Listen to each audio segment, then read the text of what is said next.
Hello student, very good afternoon. I hope you are fine.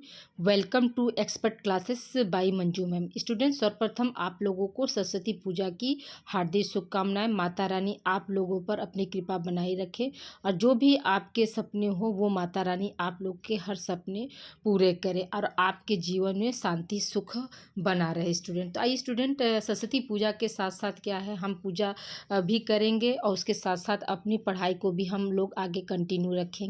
तो आज सरस्वती पूजा है, तो इसलिए आप लोग जो है सरस्वती पूजा भी मनाइए और साथ साथ क्या है अपनी स्टडी को भी आप लोग कंटिन्यू रखिए। ओके स्टूडेंट, तो हम आप भी विद्यार्थी जीवन जी रहे हैं और मैं शिक्षक हूँ और आप लोगों के साथ मैं भी विद्यार्थी जीवन जी रही हूँ। तो पूजा पाठ करने के साथ साथ क्या है, हम अपनी विद्या को भी आगे कंटिन्यू करेंगे। देखिए आज का जो क्लास है वो आप लोगों का जो है पार्ट 2 है। स्टूडेंट देखिए, ये क्लास जो है एमए फर्स्ट सेमेस्टर वालों का है, होम साइंस, जिनकी ब्रांच जो है ह्यूमन डेवलपमेंट ब्रांच है। और ये पेपर कौन सा स्टूडेंट, तो पेपर आप लोगों का फर्स्ट पेपर है। 2026 का ये मॉडल पेपर आप लोगों का स्टार्ट हो गया है। अगर बहुत से बच्चों ने, अगर आप लोगों ने मॉडल पेपर 1 यानी 1 नहीं देखा है तो पहले सबसे पहले जाकर आप मॉडल पेपर 1 देख लीजिए। आज जो क्लास है, आज आप लोगों का मॉडल पेपर 2 की क्लास है। पेपर का नाम है रिसर्च मेथड्स एंड स्टैटिक्स। ये आप लोगों का क्या है 2026 का मॉडल पेपर हम स्टार्ट किए हैं स्टूडेंट। तो आइए हम बिना समय गंवाए स्टार्ट करते हैं आप लोगों का। देखिए पहला प्रश्न आपका क्या है स्टूडेंट, तो पहला प्रश्न है यहाँ पे कि निरीक्षण से आप क्या समझते हैं। ठीक है, निरीक्षण से आप क्या समझते हैं, या इसी को आ सकता है कि अवलोकन से आप क्या समझते हैं, या इसी को कह सकता है क्वेश्चन में आप लोगों का प्रक्षेपण भी कह के आ सकता है। क्या आ सकता है, प्रक्षेपण विधि क्या होता है, प्रक्षेपण विधि से आप क्या समझते हैं, या प्रक्षेपण किसे कहते हैं, इस तरह से भी क्वेश्चन आ सकता है। और इंग्लिश में इसको ऑब्जर्वेशन कहते हैं। तो ठीक है, तो आइए देखिए हम सबसे पहले समझते हैं कि निरीक्षण या अवलोकन या प्रक्षेपण क्या है उसके बारे में। तो देखिए, सामान्यतया देखकर अध्ययन करना या आंकड़े एकत्रित करना ही क्या कहलाता है, आपका निरीक्षण कहलाता है।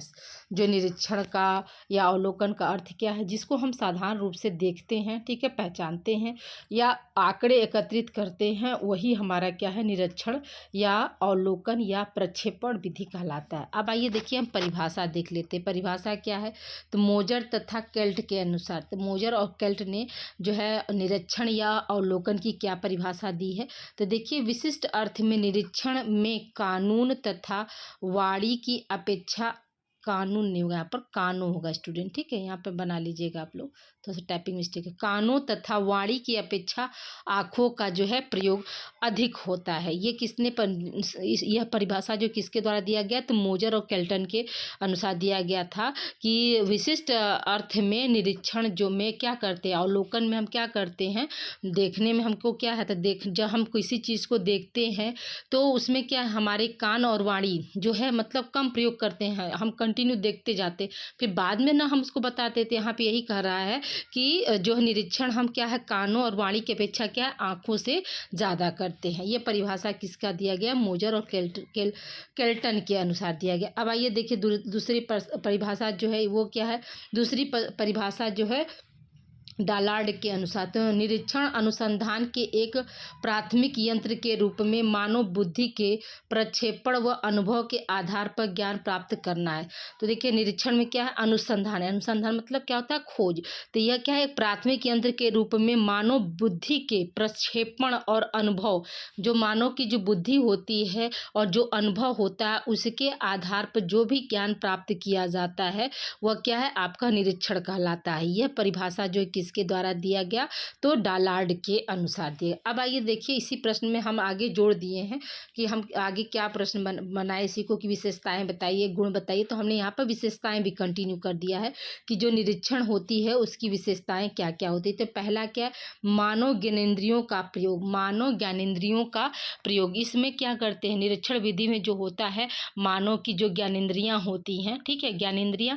तो आप हमको यहाँ पर क्वेश्चन बताएंगे कि मानव की जो ज्ञानेंद्रियां होती है, मानव की जो ज्ञानेंद्रियां होती हैं वो कितने प्रकार की होती है ना, उन ज्ञानेंद्रियों का नाम बताइएगा। देखिए यहाँ पर हम तो लिख दिए 5 है ना, लेकिन आप लोगों को कमेंट सेक्शन में बताना है कि जो ज्ञानेंद्रियां होती हैं वो कितनी होती हैं। ठीक है, आप देखिए, तो मानव की ज्ञानेंद्रियों का प्रयोग, तो जो हम निरीक्षण में क्या कर रहे हैं, तो मानव की कौन सी ज्ञानेंद्रिय का प्रयोग कर रहे हैं, तो आँखों का हम ज़्यादा प्रयोग करते हैं। फिर क्या, प्रत्यक्ष अध्ययन का संकलन। यहाँ पर क्या होता है, निरीक्षण विधि में जो हम करते हैं तो उसमें मतलब डायरेक्ट, ठीक है, प्रत्यक्ष का मतलब क्या होता है, डायरेक्ट जाकर उसका हम अध्ययन का संकलन करते हैं। फिर क्या, प्राथमिक सामग्री का संकलन।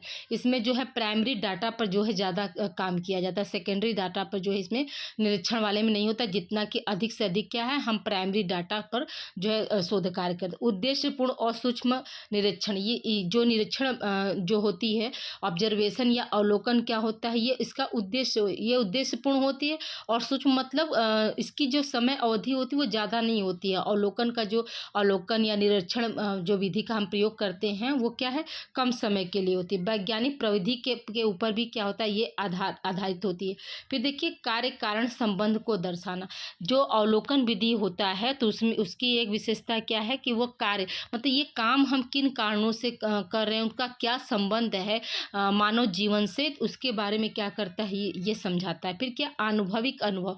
तो इसमें क्या है, हम अपनी पर्सनल अनुभव को जो हम महसूस कर रहे हैं उस अनुभव को जो है हम यहाँ पे जो है दिखाते हैं। तो ये क्या है, ये सातों जो आपकी विशेषताएं हैं उसको आप अच्छे से देख लीजिएगा। अब आइए देखिए, निरीक्षण के गुण की बात हम कर लेते हैं, क्या क्या क्वालिटी होती है। तो देखिए, निरीक्षण की पहली क्वालिटी, पहली गुण क्या है, सरलता। जो निरीक्षण जो होता है ये बहुत ज़्यादा मतलब सरल और आसानी रूप से हम कर सकते हैं। विश्वसनीयता, निरीक्षण में क्या होता है, विश्वसनीयता का गुण पाया जाता है, यानी इससे जो है शोध कार्य में जो है कमी नहीं है, ये मतलब विश्वसनीय है, ठीक है। वस्तुनिष्ठता, ये इसमें क्या है, आपके उद्देश्य जो है इसमें पहले निश्चित रहते।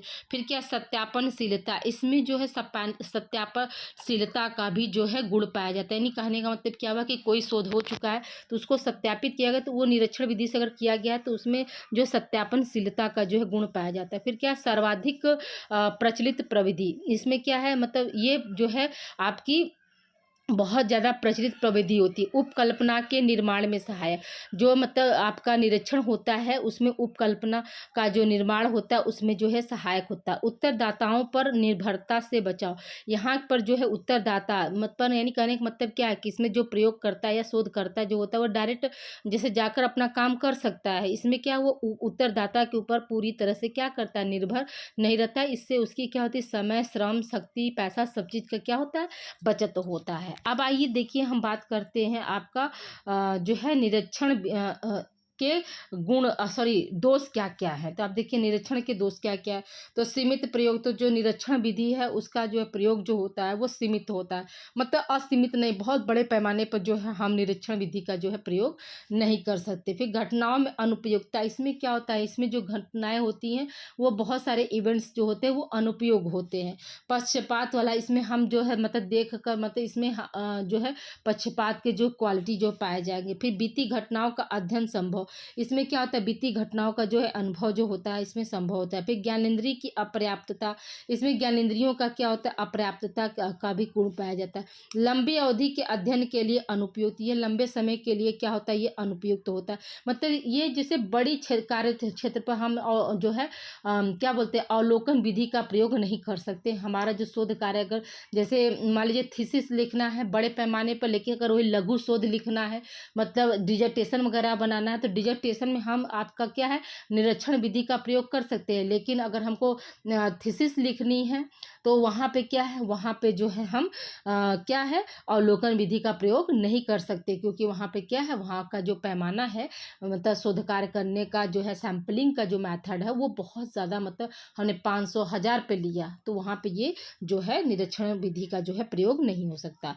अब आइए देखिए अगले प्रश्न की ओर बढ़ते हैं। अगला प्रश्न हमारा क्या, स्वतंत्र चर को परिभाषित कीजिए, या स्वतंत्र चर से आप क्या समझते हैं इसके बारे में। तो देखिए, स्वतंत्र चर वैसे, एक मिनट, वैसे चर हो गए यहाँ पर, ठीक है। स्वतंत्र चर वैसे चर को कहा जाता है जिसमें प्रयोगकर्ता द्वारा तो जोड़ तोड़ किया जाता है। दूसरे शब्दों में स्वतंत्र चर वह चर है, ये चर होगा, ठीक है, चर है, इसके मूल्य में प्रयोगकर्ता परिवर्तन करता है और यह परिवर्तन का प्रभाव और इस परिवर्तन का प्रभाव उस आश्रित चर पर दिखता है पड़ता है और यह दिखता भी है। यानी कहने का मतलब क्या है कि स्वतंत्र चर वह चर है, ठीक है। चर मतलब वेरिएबल्स जिसका इफेक्ट हम देखते हैं। जैसे मान लीजिए एक छोटा सा एग्जांपल समझिए, जैसे नेता लोग होते हैं, ठीक है। नेता लोग क्या है, आपके स्वतंत्र चर हैं, लेकिन उनके साथ जो जुड़े हुए लोग हैं, ठीक है, नेता के साथ जैसे मान लीजिए बॉडीगार्ड हो गए, फिर सहायक मान लीजिए छोटे छोटे नेता जो हो गए, छोटे छोटे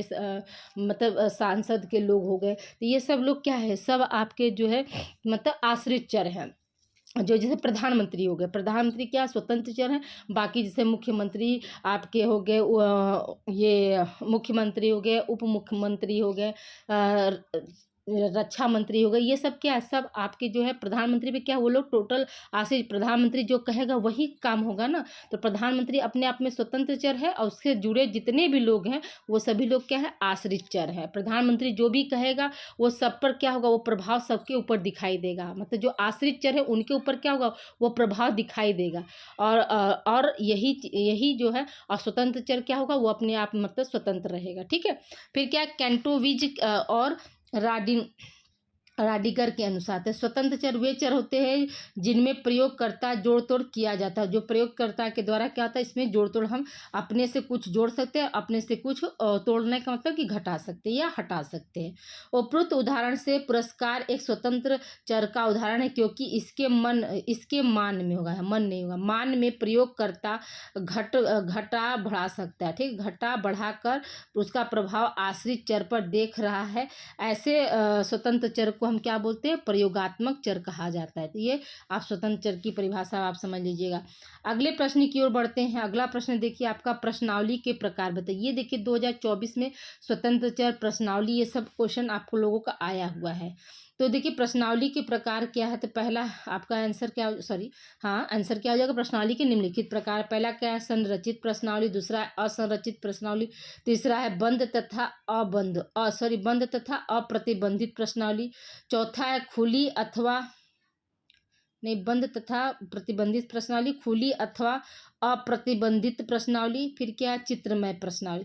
तो प्रश्नावली के कितने प्रकार होते हैं, तो आप ऐसे भी लिख सकते हैं कि प्रश्नावली के क्या है, आपके 5 प्रकार होते हैं। एक होता है संरचित प्रश्नावली, असंरचित प्रश्नावली, बंद तथा प्रतिबंधित प्रश्नावली, खुली हुई अथवा अप्रतिबंधित प्रश्नावली, और चित्रमय प्रश्नावली। ये क्या, ये आपके प्रश्नावली के प्रकार हो गए। अब आइए देखिए हम अगले प्रश्न की ओर बढ़ते हैं। अगला प्रश्न हमारा क्या है, परिकल्पना से आप क्या समझते हैं, या परिकल्पना का क्या अभिप्राय है। तो देखिए परिकल्पना को हम प्राक कल्पना, उपकल्पना, और इंग्लिश में क्या है, हाइपोथेसिस भी हम कहते हैं। तो देखिए यहाँ पर क्या है, तो प्राक कल्पना या उपकल्पना अंग्रेजी के शब्द हाइपोथेसिस का हिंदी रूपांतर है, जिसे 2 भागों में विभाजित किया जा सकता है, हाइपो तथा थेसिस। प्रथम शब्द का अर्थ क्या होता है, कल्पना या काल्पनिक। दूसरे शब्दों का अर्थ होता है प्रस्तावना। यानी जो हाइपो है, वो हाइपो का अर्थ क्या होगा, कल्पना हो गया। थेसिस को हम स्टेटस के नाम से भी कह सकते हैं। तो उसका मतलब क्या हो जाएगा, आपका जो है उसका अर्थ हो जाएगा प्रस्तावना। तो अतः उपकल्पना का शाब्दिक अर्थ क्या होता है, काल्पनिक प्रस्तावना है। यह साधारण यह ऐसा कथन है जो किसी सिद्धांत, संस्कृति, व्यक्तिगत अनुभव से जो है प्राप्त किया जा सकता है। तो कहने का मतलब यहाँ पे क्या है कि जो प्राक कल्पना है या उपकल्पना है या परिकल्पना है, ये तो जिसको हम इंग्लिश में क्या बोलते हैं, हाइपोथेसिस बोलते हैं। और इसे 2 भागों में हम विभाजित करेंगे। तो हाइपो का मतलब होता है आपका कल्पना या काल्पनिक, और थेसिस का मतलब होता है प्रस्तावना। यानी उपकल्पना या परिकल्पना या प्राक कल्पना, इन सब का जो है शाब्दिक अर्थ क्या होगा, काल्पनिक प्रस्तावना होता है। और यह जो काल्पनिक प्रस्तावना है वो हम किससे प्राप्त कर सकते हैं, तो यह जो सिद्धांत से भी प्राप्त कर सकते हैं, संस्कृति से भी हम प्राप्त कर सकते हैं, और क्या है, व्यक्तिगत अनुभव यानी पर्सनल अनुभव से भी हम अपनी हाइपोथेसिस को क्या है, प्राप्त कर सकते हैं। अब आइए देखिए परिभाषा जो है, जो परिकल्पना की परिभाषा क्या है। तो पीवी यंग के अनुसार यह कार्यवाहक विचार जो उपयोगी खोज का आधार बनता है, कार्यवाहक प्राक कल्पना का माना जाता है। गुडे तथा हार्ट के अनुसार प्राक कल्पना इस बात का वर्णन करती है कि हम आगे क्या देखना चाहते हैं। यह प्राक कल्पना भविष्य की ओर देखती है। यह एक प्रस्तावना है जिसकी प्रामाणिकता सिद्ध करने हेतु उसका परीक्षण किया जा सकता है।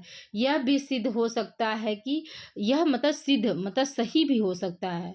यह सही भी सिद्ध हो सकता है और क्या है, गलत भी हो सकता है। ऐसा नहीं है कि जो प्राक कल्पना होता है या हाइपोथेसिस होता है वो 100% आपका सही भी हो, सही ही हो, ठीक है। और लेकिन ये क्या है, आपका गलत भी हो सकता है। तो देखिए आज की क्लास इतना ही है स्टूडेंट, ठीक है। सरस्वती पूजा है तो मेरे घर पे भी सरस्वती पूजा मनाया जा रहा है, सेलिब्रेट होता है। तो आप लोग बस क्या करना है, आप लोगों को जैसे 15 मिनट का ये क्लास होगा मेरे ख्याल से, तो 15 मिनट के क्लास को आप लोग एंजॉय करके देखिए। हाँ, 15 मिनट 21 सेकंड का क्लास आप लोगों का हो गया। तो आप लोग अपनी पूजा पाठ के साथ साथ क्या है, माँ की वंदना करते हुए आज की क्लास आप लोग अच्छे से देखिएगा और अच्छे से अपनी तैयारी करिए स्टूडेंट, ठीक है। बहुत जल्द ही आप लोगों का 31 जनवरी तक तो फॉर्म का ही डेट मतलब आया है। 31 जनवरी के बाद बहुत जल्दी ही आप लोगों का जो है टाइम टेबल का भी डेट आ जाएगा। तो प्लीज़ आप लोग ज़्यादा से ज़्यादा इस वीडियो को आप लोग शेयर कीजिए और इसका पार्ट 1 जो नहीं देखे हैं वो पार्ट 1 देख ले और आज की क्लास जो है पार्ट 2 की है। ओके स्टूडेंट, मिलते हैं हम अगली क्लास में। आप लोगों को फिर से happy Basant Panchami. Thank you for watching student.